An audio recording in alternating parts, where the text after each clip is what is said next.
there was a noisy debate on Silent Valley. But what was it?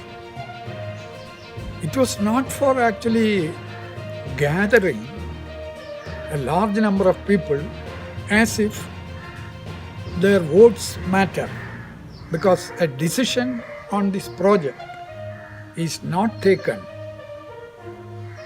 just by the majority thought. एक जन आंदोलन ने कुंठीपुजा नदी पर एक जल विद्युत परियोजना को रोका और केरल में एक निर्मल सदाबहार वन को बचाया। ये प्रसिद्ध साइलेंट वैली के लिए लड़ाई 10 साल से अधिक चली। इसमें हजारों लोग शामिल हुए जो उस क्षेत्र के निकट भी नहीं रहते थे। ऐसा ही कुछ अब छत्तीसगढ़ के हसदेव वनों को बचाने के लिए किया जा रहा है, जिसका समर्थन संयुक्त किसान मोर्चा ने भी किया है। ये मार्च 7 जनवरी को हसदेव अरण्य वन क्षेत्र में होगा, जहां कोयले के खनन के लिए लाखों पेड़ों को काटा जा रहा है। आज के इस वीडियो में हम साइलेंट वैली राष्ट्रीय उद्यान, केरल का एक राष्ट्रीय उद्यान से जुड़े उस आंदोलन की बात करेंगे जिसने इसे वर्तमान स्वरूप को बचाए रखने में मदद की है। नमस्कार, आप देख रहे हैं साइलेंट वैली केरल का एक राष्ट्रीय उद्यान है जो पश्चिमी घाटों के नीलगिरी पहाड़ों में स्थित है। इसका कोर क्षेत्र 89.52 किलोमीटर वर्ग है और इसके चारों ओर 148 किलोमीटर वर्ग का बफर जोन है। ये राष्ट्रीय उद्यान कुछ दुर्लभ प्रजातियों के फूलों और जानवरों का एक अनूठा संरक्षण क्षेत्र है। साइलेंट वैली राष्ट्रीय उद्यान को 1847 में एक ब्रिटिश वनस्पति विज्ञानी रॉबर्ट वाइट ने पहली बार अन्वेषित किया था।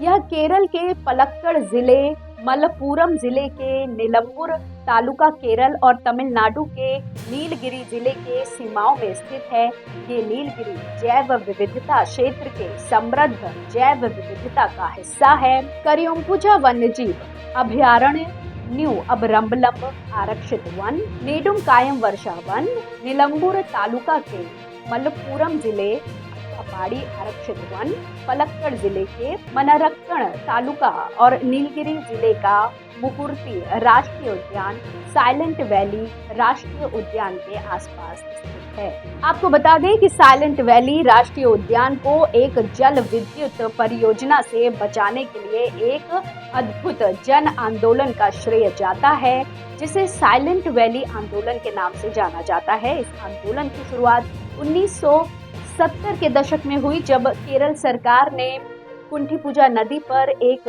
जल विद्युत परियोजना का प्रस्ताव रखा। इस परियोजना के लिए 8.3 किलोमीटर वर्ग का क्षेत्र जलावरण बनाने के लिए डूब जाता और 24.3 किलोमीटर वर्ग का क्षेत्र खनन के लिए नष्ट हो जाता। इससे वन की जैव विविधता, जलवायु, मृदा, हवा और वन्य जीवों को खतरा होता।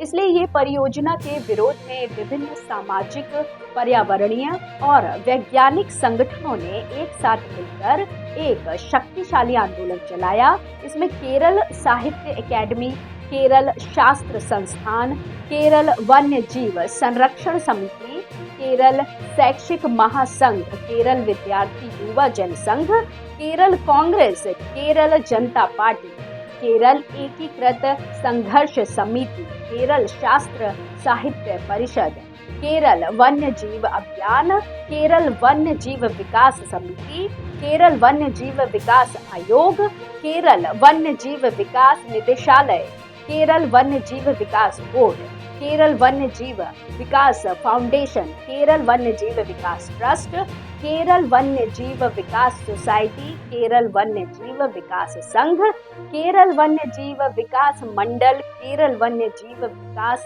विभाग, केरल वन्य जीव विकास अधिकारी आदि शामिल थे। इन संगठनों ने वन को बचाने के लिए जन जागरण, प्रचार, प्रदर्शन, धरना, जन सुनवाई, जन सर्वेक्षण, जन संवाद, जन शिक्षण जैसे तरीकों को अपनाया, जो उनके साइलेंट वैली आंदोलन की ऐतिहासिक उपलब्धि थी, जिसने एक अनमोल वन को एक विकासात्मक परियोजना से बचाया।